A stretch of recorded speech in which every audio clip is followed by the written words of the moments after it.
बिस्मिल्लाहिर्रहमानिर्रहीम। आज का टॉपिक है हमारा concept of temperature in plasma. Previous lecture में आपने प्लाज्मा के मतलब इंफॉर्मेशन ली है और हमने ये देखा है कि जब ट्रांजिशन होती है मैटर की टेम्परेचर से, तो मैटर लिक्विड उसमें सॉलिड से लिक्विड, लिक्विड से गैस, और अगर टेम्परेचर को मज़ीद हाई कर दिया जाए तो वो गैस जो है वो किस में चेंज हो जाती है, प्लाज्मा में चेंज हो जाती है। तो प्लाज्मा जो है उसके लिए टेम्परेचर की बहुत अहमियत है। आज हम यही डिस्कस करेंगे कि what is the concept of temperature with respect to the plasma. इसको डिस्कस करने से पहले सबसे पहले हम एक गैस लेते हैं और हम कहते हैं कि gas in thermal equilibrium has particles of all velocities. हमारे पास अगर कोई गैस थर्मल इक्विलिब्रियम में होती है तो ये नहीं है कि उसके तमाम पार्टिकल्स एक जैसी वेलोसिटीज़ से मूव कर रहे हों, बल्कि डिफरेंट टाइप्स की वेलोसिटीज़ उन पार्टिकल्स में एग्जिस्ट करेगी। कुछ पार्टिकल्स स्लो होंगे, कुछ फास्ट होंगे।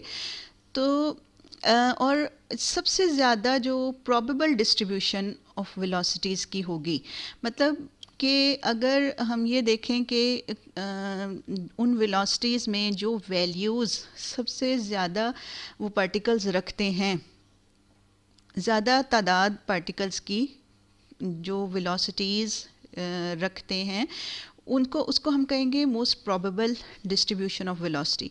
उसे फाइंड करने के लिए जो डिस्ट्रीब्यूशन फंक्शन हम यूज़ करते हैं वो होता है Maxwellian distribution function. For simplicity consider a gas in which particles can move only in one dimension. अब हम यहाँ पे सिंप्लिसिटी के लिए एक ऐसी गैस लेते हैं जिसके पार्टिकल्स सिर्फ वन डायमेंशन में मूव कर रहे हैं। थ्री डायमेंशनल मोशन उनका हम कंसिडर नहीं करते, हम सिर्फ वन डायमेंशनल मोशन कंसिडर कर रहे हैं। The one dimensional Maxwellian distribution function. अब इसके लिए जो मैक्सवेलियन डिस्ट्रीब्यूशन फंक्शन है वन डायमेंशन में मूव करने के लिए, तो उसको हम ऐसे लिख सकते हैं F U is equals to A E raised to power minus half M U square by K T. इसमें एफ यू क्या है? F U probability distribution function है और यू इसमें वेलोसिटी है। ए कांस्टेंट होता है, E raised power minus half M U square. Minus half M U square ये क्या है? ये काइनेटिक एनर्जी है। के टी क्या है? ये भी एनर्जी है। तो के इसमें बोल्ट्जमैन कांस्टेंट है और टी जो है वो टेम्परेचर है इन केल्विन। ठीक है, तो इस प्रोबेबिलिटी डिस्ट्रीब्यूशन फंक्शन का मतलब क्या है कि अगर आप एक रेंज ले लें वेलोसिटीज़ की वैल्यूज़ की, जैसे आप कहें कि वेलोसिटी यू से लेकर यू प्लस डी यू की रेंज में कितने पार्टिकल ऐसे हैं जो ये वेलोसिटी की वैल्यूज़ रखते हैं, यानी u से लेकर u प्लस डी यू तक कितने पार्टिकल्स हैं जो वो वेलोसिटीज़ रखते हैं, उनको फाइंड करने के लिए आप जो फंक्शन अप्लाई कर सकते हैं वो है एफ यू। तो फिर हम यहाँ पे ये देखेंगे कि अगर हम लें एफ यू डी यू, तो वो उस किस चीज़ को रिप्रेजेंट करेगा? F U D U is the number of particles per metre cube. ठीक है, number of particles per metre cube, number of particles per metre cube with velocity between u and u plus D U. यानी अगर velocities की range रख लें तो वो है u प्लस डी यू, और उस उनको रखने वाले नंबर ऑफ पार्टिकल्स देखें तो उसको हम कैसे रिप्रेजेंट करेंगे? एफ डी यू से। ठीक है, के की वैल्यू 1.38 इंटू 10⁻⁻23 जाउल पर केल्विन होती है। अगर हम ये देखें कि डेंसिटी n और number of particles per metre cube, density क्या होती है? Number of particles per metre cube. यहाँ पे अगर हम नंबर डेंसिटी ले रहे हैं तो वो नंबर डेंसिटी उन पार्टिकल्स की डेंसिटी है जो एक पर्टिकुलर रेंज की वेलोसिटीज़ रखते हैं। ठीक है, अभी पहले हमने वेलोसिटीज़ किस रेंज में ली? u plus D you. और अगर हम सारे सैंपल उनको सारी वेलोसिटीज़ की रेंज पे अप्लाई करना चाहते हैं तो फिर हम एफ यू डी यू का क्या ले लेंगे? इंटीग्रल ले लेंगे। यानी इससे हमें पता चल जाएगा कि पर मीटर क्यूब जो है वेलोसिटीज़ कितने पार्टिकल्स वेलोसिटीज़ कैसी रखते हैं।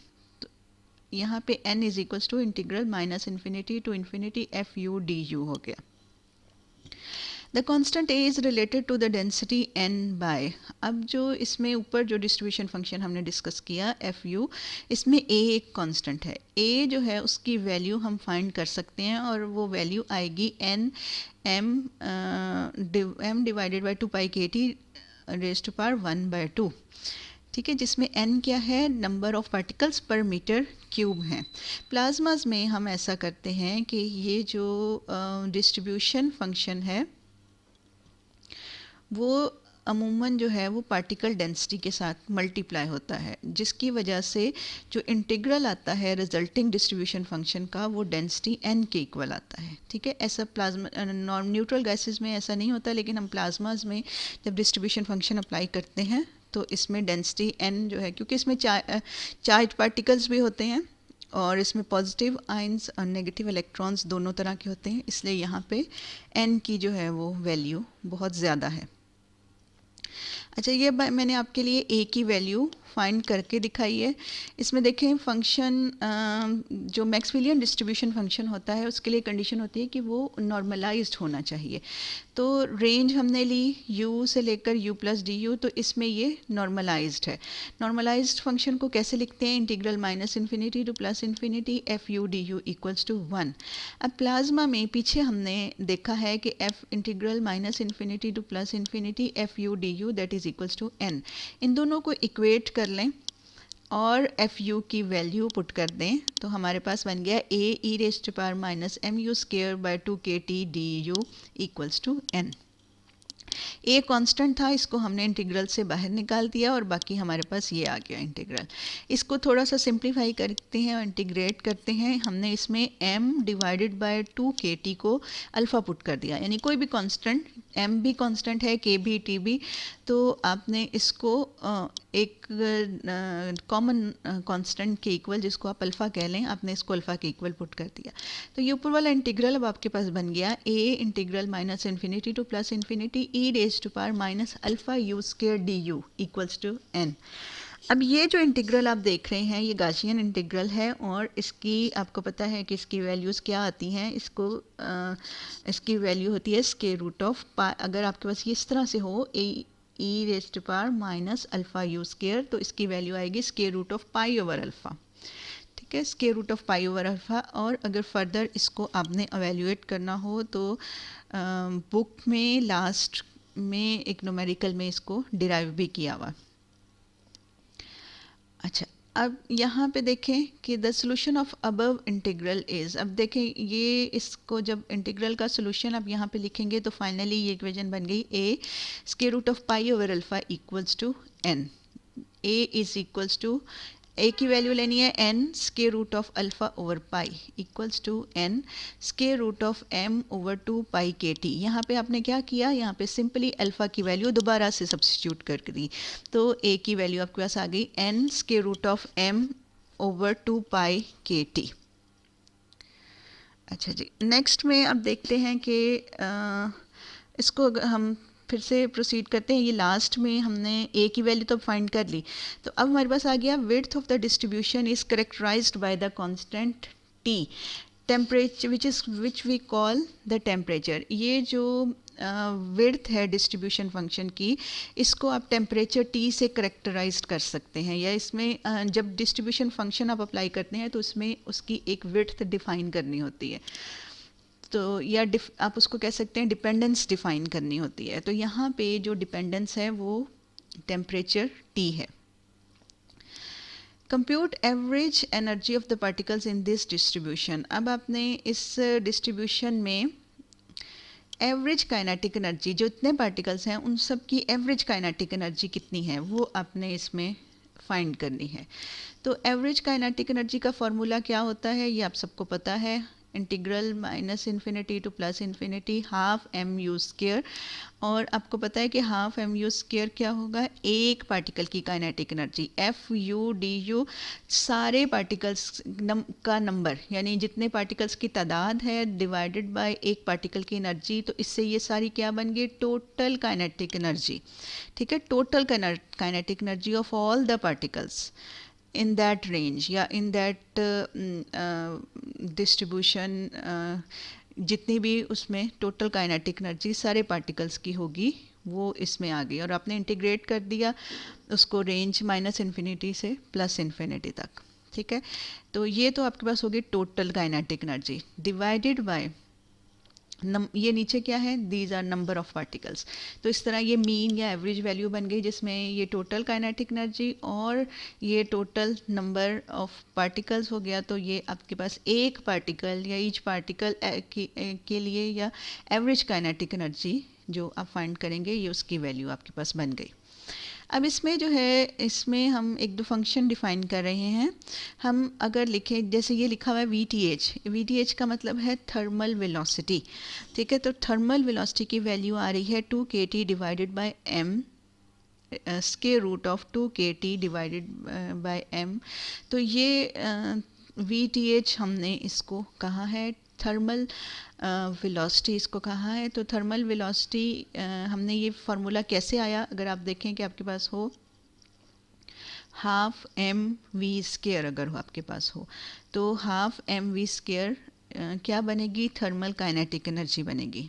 ठीक है, हाफ एम वी स्क्वायर, गौर से देखें, half M V square, V T H, इसमें वी जो है वो वी टी एच कह रहे हैं का स्क्वायर, और दूसरी साइड पे आपके पास आ जाएगा के टी भी जो है वो थर्मल काइनेटिक एनर्जी को ये फंक्शन जो है वो डिफाइन करता है। के मल्टीप्लाई बाई टी ये भी एनर्जी होती है। तो एक तरफ आपके पास है half M V T H का square that is equals to K T. जब उसमें से आप वी टी एच की वैल्यू निकालेंगे तो ये बनेगी 2kT divide by M square root, and अब y equals to u over V T H. u जो आपने यहाँ पे वेलोसिटी की रेंज डिफाइन की है वो u है, और वी टी एच जो है वो थर्मल वेलोसिटी है। इन दोनों का जो रेशो है अगेन वो वेलोसिटी ही होगा या एक नंबर होगा u divided by V T H. ये एक नंबर को डिफाइन करेगा और उस नंबर को आपने y कह दिया है। ठीक है, ये दो चीज़ें यहाँ पे हमने डिफाइन की हैं। अब से नेक्स्ट हम जब भी प्लाज्मा में थर्मल वेलोसिटी की बात करेंगे तो उसका फार्मूला आप लेंगे square root of 2kT by m, ये आपने याद रख लेना है। अच्छा, अब इसमें प्रीवियस जो इक्वेशन थी F U equals to half F U is equals to A E raise to power minus half M V minus half M U square divided by K T. तो इसको आप अगर u और v T H की form में लिखना चाहे तो ऐसे लिख सकते हैं, यानी जो डिस्ट्रीब्यूशन फंक्शन है वो आपका बन गया F U is equals to A E raise to power minus U square by V T H का स्क्वायर। ठीक है, ये जो वी टी एच और y आपने ऊपर डिफाइन की हैं ये आपने पुट कर दिए। ऐसा करने से अब ये जो फंक्शन है एफ यू, ये यहाँ पे इक्वेशन 1 to 5 में 1.5 में जो आपकी अब ये सारी ये जब एफ यू को इस शक्ल में पुट करेंगे तो आपके पास फार्मूला ये देखें ये बन गया। ये आप खुद इसको थोड़ा सा सॉल्व करके फाइंड करके और सिंपली बस ए वैल्यूज़ पुट करनी है और थोड़ा सा उसको सिंप्लीफाई करना है। तो फाइनली आपके पास बन जाएगा 1/2 M A V T H cube integral minus infinity to plus infinity E raise to power minus Y square multiply by Y square D Y. ठीक है, और नीचे आ जाएगा A V T H integral minus infinity to plus infinity E raise to power minus Y square D Y. ठीक है, अब इसमें से ए से कैंसिल हो जाएगा, ये नीचे वाला वी टी एच ऊपर वाले एक वी टी एच को कैंसिल कर देगा और बाकी आपके पास रह जाएगा 1/2 एम। और हाँ जी, ये इसमें 1/2 एम रह जाएगा, बाकी आपने कैंसिल कर लिए। और इन बाकी मेन इसमें अब जो है वो आपको ये जो ऊपर वाला न्यूमरेटर में जो इंटीग्रल है इसे सॉल्व करना है। तो ये जो न्यूमरेटर का इंटीग्रल है इसको हम अलग से लिख के इसको बाय पार्ट सॉल्व करेंगे। आपको इंटीग्रेशन बाय पार्ट्स आती भी है, लेकिन अगर आपको दोबारा इसको रिवाइज़ करना है तो ये देखें मैंने साइड पे दो फार्मूलाज लिखे हैं जो आपको जिस तरीके से इंटीग्रेशन करनी आती है आप उसको कर सकते हैं, बात इसमें एक ही है। जैसे हमारे पास अगर इंटीग्रल हो और उसमें टू फंक्शंस हों, एक फंक्शन को हम u कह देते हैं और एक फंक्शन को हम dv कह देते हैं, ठीक है। एक फंक्शन को हमने क्या कह दिया u और एक फंक्शन को हम कह देते हैं dv। तो नॉर्मली हम dv किसको, उस फंक्शन को कहते हैं जो इजीली इंटीग्रेट हो सके, ठीक है। जो इजीली इंटीग्रेट हो सके उसको हम dv कह देते हैं और जो सिंपल फंक्शन होता है उसको हम u कह देते हैं, ठीक है। अब यहाँ पे आप इस इंटीग्रल में देखें हमने क्या किया, हमारे पास था e रेस्ट पर minus Y square Y square D Y. ये वाई स्केयर को हमने y मल्टीप्लाई बाय वाई लिख लिया। एक y इस e raised to power minus Y square के साथ आ जाएगा और एक y अलग से आ जाएगा। ये देखिए यहाँ पे नीचे एक y है और दूसरा फंक्शन आपके पास बन रहा है e raised to power minus Y square Y D Y, ठीक है। ये दो फंक्शन हो गए। अगर आप इसमें कह रहे हैं इसको कह रहे हैं फर्स्ट फंक्शन जो है y जो है इसको आपने ले लिया u, ठीक है। y को आपने क्या ले लिया, u ले लिया। और इस फंक्शन ये जो सेकंड है इसको आप कह लें dy, ठीक है। तो अब dy इसको नेक्स्ट आगे क्या लिखेंगे uv, ठीक, uv। तो uv कैसे आएगा, y इसी तरह आ जाएगा, ये यहाँ पे y लिखा हुआ है, y आ गया ऐसे ही। और ये जो डी वी था इसका v बनाना है। डी वी का v कैसे बनेगा, अगर आप इसको इंटीग्रेट करेंगे तो ये जो पार्ट है इसका इंटीग्रल यहाँ पे लिखेंगे हम। इसका इंटीग्रल क्या होगा, ये है e raise to power minus Y square multiply by Y, ठीक है, डी वाई। तो इसका इंटीग्रल क्या होगा कि अगर आप ये वाला साथ वाला जो y है इसको इस फंक्शन का डेरिवेटिव बना दें तो फिर इसको एज इट इज़ इंटीग्रल लिखा जा सकता है। ये साथ वाले y को इसको डेरिवेटिव कैसे बनाएंगे कि ये अगर हो -2y dy तो ये इस फंक्शन का कंप्लीट डेरिवेटिव बन जाएगा। तो हमने इसके लिए क्या किया, हमने इसके लिए -1/2 से मल्टीप्लाई किया और 2 से मल्टीप्लाई किया, -2 से मल्टीप्लाई किया, -2 से ही डिवाइड कर दिया। तो -2 से जो मल्टीप्लाई किया वो ऐसे साइड पे आ गया, बाकी जो -2 जो इसके साथ मल्टीप्लाई हो रहा है वो इसके साथ यहाँ पे आ जाएगा। तो फाइनली इसका इस सारे फंक्शन का जो इंटीग्रल है वो ये है। क्या इंटीग्रल है, -1/2 e raise to power minus Y square, यहाँ तक इस फंक्शन का इंटीग्रल है। और ये वाला जो y साथ में है ये आपका कौन सा वाला वैल्यू है, ये u की वैल्यू है। ये ये जो है ये v वैल्यू हो गई, ये dv हो गई और ये u हो गया, ठीक है। और इनकी लिमिट्स पुट कर दें -∞ टू +∞। अब आ जाए सेकेंड पार्ट की तरफ। माइनस करके सेकेंड पार्ट में आपने क्या करना होता है, पहले तो इंटीग्रल लगाना है। इंटीग्रल लग गया -∞ टू +∞। उसके बाद आपने इंटीग्रल लगाने के बाद आपने v लिखना है। तो v यहाँ पे आप ले रहे थे, यानी v अब क्या है, ये जिसको आपने इंटीग्रेट किया था ये फंक्शन v है। तो v फंक्शन अब आपके पास हो गया -1/2 e raise to power minus Y square, ठीक है, ये आपका v है।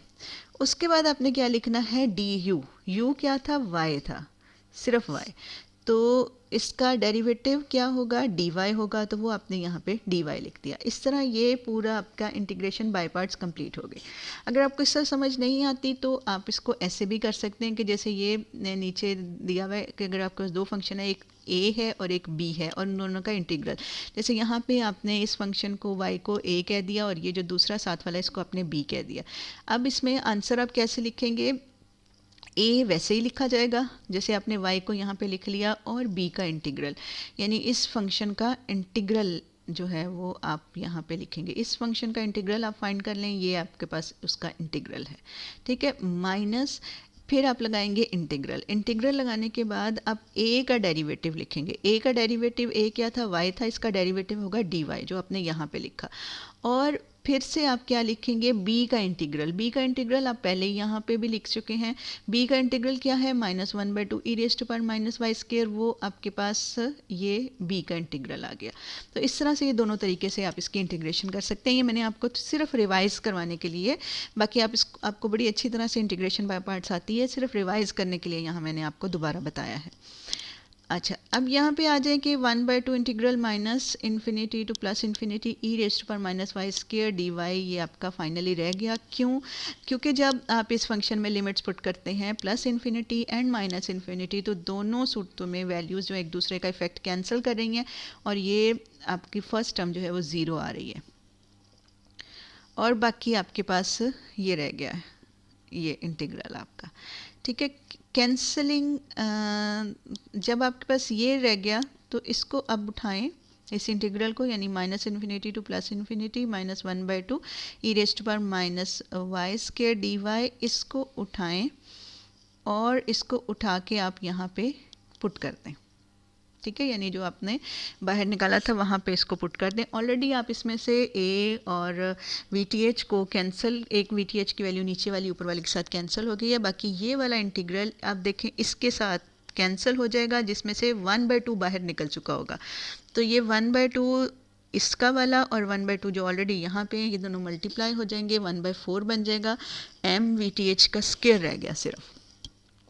ठीक है, और इक्वल टू हाफ KT।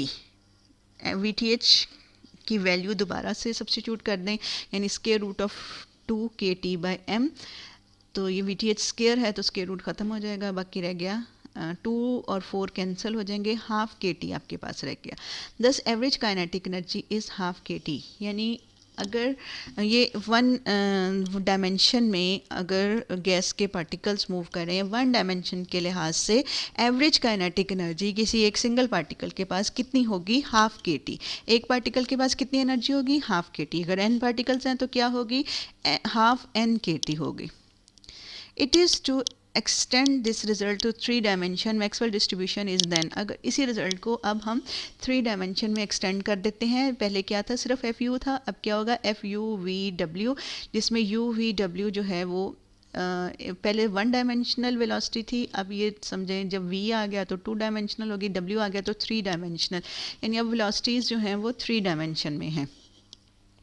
तो जब आप 1 डायमेंशन के लिए लेते हैं तो सिर्फ A आता है, अब क्या आ जाएगा, A3 आ जाएंगे, 3 A's आ जाएंगे इसमें। e raise to power 1/2 m u square plus V square plus W square divided by KT। उसी तरह आपके U सिर्फ U स्क्वायर था, अब यहाँ पे बाकी की भी आ गई। तो इसमें A3 जो है इसकी वैल्यू फाइंड करेंगे तो ये होगा NM डिवाइडेड बाय 2 KT। पहले 1/2 था, अब 3/2 हो जाएगा, यानी हर चीज़ जो है वो आपकी करीबन 3 टाइम्स पे चले जाएगी। एवरेज काइनेटिक एनर्जी फाइंड करने के लिए आपने इस तरह का ये फार्मूला जैसे वहाँ पे 1 डायमेंशन के लिए किया था यहाँ भी कर लें। और we note that this expression is symmetric in U, V and W since Maxwellian distribution is isotropic. Consequently, each of the 3 terms in the numerator is the same as the others. चूँकि U, V और W ये symmetric हैं, ये expression जो है ये symmetric है और किसी भी आइसोट्रोपिक है। मैक्सवेलियन डिस्ट्रीब्यूशन आइसोट्रोपिक होती है। आइसोट्रोपिक का मतलब कि डिस्ट्रीब्यूशन किसी पर्टिकुलर डायरेक्शन से फ़र्क नहीं पड़ता, यानी डायरेक्शन डिपेंडेंट नहीं है, ये होता है इसका मतलब। तो सब तीनों डायरेक्शन में एक जैसी है, इसलिए हम इसको हम क्या करते हैं, फर्स्ट टर्म्स जो हैं इसमें एक टर्म इसमें कैलकुलेट कर लेते हैं और उसके बाद उसको 3 से हम मल्टीप्लाई कर देते हैं। तो ये उस तरह से हमने जैसे पीछे वैल्यूएट किया है, सेम उसी तरह हम इसको वैल्यूएट करके हमारे पास पहले क्या आई थी, एवरेज काइनेटिक एनर्जी आई थी हाफ KT। अगर आप उसको अब 3 डायमेंशन में क्या होगी, 1 डायमेंशन के लिए हाफ KT, फिर 2 डायमेंशन के लिए फिर हाफ KT और 3 डायमेंशन के लिए भी हाफ KT। जब आप उन तीनों को ऐड करेंगे तो वो क्या बन जाएगा, 3/2 KT। The general result is that average energy equals half के टी पर डिग्री ऑफ फ्रीडम। अगर 1 डिग्री ऑफ फ्रीडम है, 1 डायमेंशन है तो हाफ के टी है, तो अगर 3 डायमेंशन है तो 3/2 के टी है। Since T and average energy are so closely related, average energy और टेम्परेचर का एक दूसरे के साथ बहुत ज़्यादा ताल्लुक है। It is customary in plasma physics to give temperature in units of energy, इसलिए हम प्लाज्मा में टेम्परेचर को ज़्यादातर हम एनर्जी के हिसाब से बताते हैं, यानी एनर्जी के यूनिट्स में हम टेम्परेचर को बताते हैं। To avoid confusion on the number of dimensions involved, it is not average energy but the energy corresponding to K T. अब हम इसमें डायमेंशंस को इन्वॉल्व नहीं करते और हम ये कहते हैं कि जैसे भी हम प्लाज्मा को देखेंगे हम ये कहेंगे कि के टी वैल्यू के लिहाज से, यानी टेम्परेचर के लिहाज से कितने पार्टिकल्स हैं, कितने पार्टिकल्स या पार्टिकल्स की एनर्जी जो है that is corresponding to temperature. तो एनर्जी और टेम्परेचर को हम रिलेट करेंगे। For K T is equals to 1 electron volt, अगर हम ये कहें कि 1 इलेक्ट्रॉन के टी है कितनी एनर्जी, 1 इलेक्ट्रॉन वोल्ट, तो 1 इलेक्ट्रॉन वोल्ट का मतलब क्या है कि हम इसमें से टेम्परेचर को फाइंड कर सकते हैं। इलेक्ट्रॉन वोल्ट को आप जूल में चेंज कर लें। 1 electron volt is equals to 1.6 into 10⁻⁻19 joule. तो ये आपके पास टेम्परेचर की वैल्यू निकालने के लिए आप के को उधर ले जाके डिवाइड कर देंगे, यानी ये आपने इलेक्ट्रॉन वोल्ट को किस में चेंज कर दिया, जूल में चेंज कर दिया। 1.6 इंटू 10⁻⁻19 और डिवाइडेड बाय ये बोल्ट्जमैन ये कांस्टेंट के की value 1.38 10⁻23 that is equals to 11,600 kelvin. अब मतलब क्या है कि 11,600 केल्विन टेम्परेचर का मतलब है 1 इलेक्ट्रॉन वोल्ट एनर्जी। यानी अगर प्लाज्मा का टेम्परेचर जो है ये, अगर हम कहेंगे कि ये प्लाज्मा जो है ये 1 इलेक्ट्रॉन वोल्ट प्लाज्मा है, तो इसका मतलब होगा कि उसमें जो एवरेज एनर्जी है पार्टिकल्स की वो कितनी है, वो उसका टेम्परेचर जो है वो 11,600 केल्विन है। यानी by a 2 electron volt plasma we mean that KT is equals to 2 electron volt or average energy is equals to 3 electron volt in 3 dimensions। ठीक है, तो इसमें 2 electron volt plasma का मतलब है कि 11,600 को आप 2 से मल्टीप्लाई कर लें और इस 3 इलेक्ट्रॉन वोल्ट का मतलब है कि आप इस को 3 से जो है वो मल्टीप्लाई कर लें, यानी अब आपके पास एक कन्वर्जन फैक्टर आ गया कि 1 इलेक्ट्रॉन वोल्ट का मतलब है 11,600 kelvin.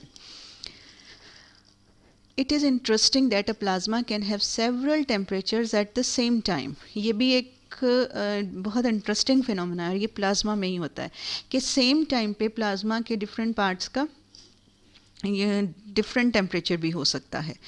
It often happens that ions and the electrons have separate Maxwellian distributions with different temperatures Ti and Te।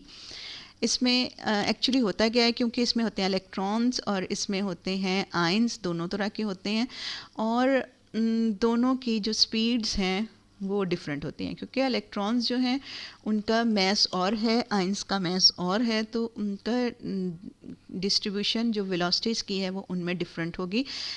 तो हम जो आयंस के लिहाज से टेम्परेचर है उसको हम कहेंगे Ti और इलेक्ट्रॉन के हिसाब से जो टेम्परेचर है उसको हम क्या बोलेंगे Te। This can come about because the collision rate among ions और among electrons themselves is larger than the rate of collision between an ion and an electron.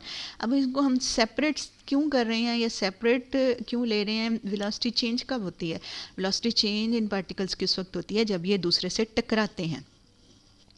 तो टकराना जो है इलेक्ट्रॉन, ज़्यादा चांस ये होता है कि इलेक्ट्रॉन इलेक्ट्रॉन के साथ टकराता है और आयन आयन के साथ टकराता है, दोनों एक दूसरे के साथ नहीं टकराएंगे तो ज़्यादा चांस ये है कि वो एक दूसरे को, आयन जो है वो इलेक्ट्रॉन को कैप्चर कर लेगा, कोलिजन नहीं होगी।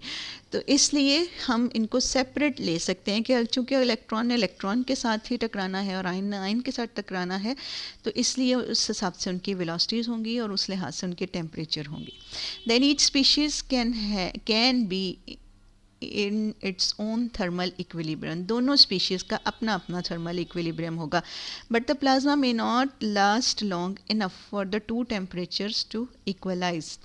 लेकिन प्लाज्मा जब प्रोड्यूस होता है तो वो इतने शॉर्ट टाइम के लिए प्रोड्यूस होता है कि वो ये इंतज़ार नहीं करता कि दोनों स्पीशीज़ का टेम्परेचर अल्टीमेटली एक जैसा हो जाए। When there is a magnetic field B, even a single species, say ions, can have two temperatures. और अगर अब कोई एक्सटर्नल सोर्स आप एक्सटर्नल जो है उसमें सोर्स से कोई फोर्स या कोई फील्ड प्रोड्यूस कर दें, जैसे कि एक मैग्नेटिक फील्ड अगर आप प्रोड्यूस कर दें प्लाज्मा के ऊपर, तो अब जो कोई एक उन दोनों में से एक स्पीशी जो है, जैसे कि सिर्फ आयंस ले लें, आयंस का भी दो तरह से हो सकते हैं, आयन के टेम्परेचर भी दो तरह से ऐसे हो सकते हैं। यानी कुछ जो मैग्नेटिक फील्ड के लॉन्ग मूव करेंगे उनका टेम्परेचर कुछ और होगा, जो उसके परपेंडिकुलर मूव करेंगे उनका टेम्परेचर कुछ और होगा, या उनकी एनर्जी कुछ और होगी। This is because forces acting on an ion along B are different from those acting perpendicular to B due to Lorentz force. The components of velocities perpendicular to B and parallel to B may then belong to different Maxwellian distribution with temperatures T perpendicular and T parallel.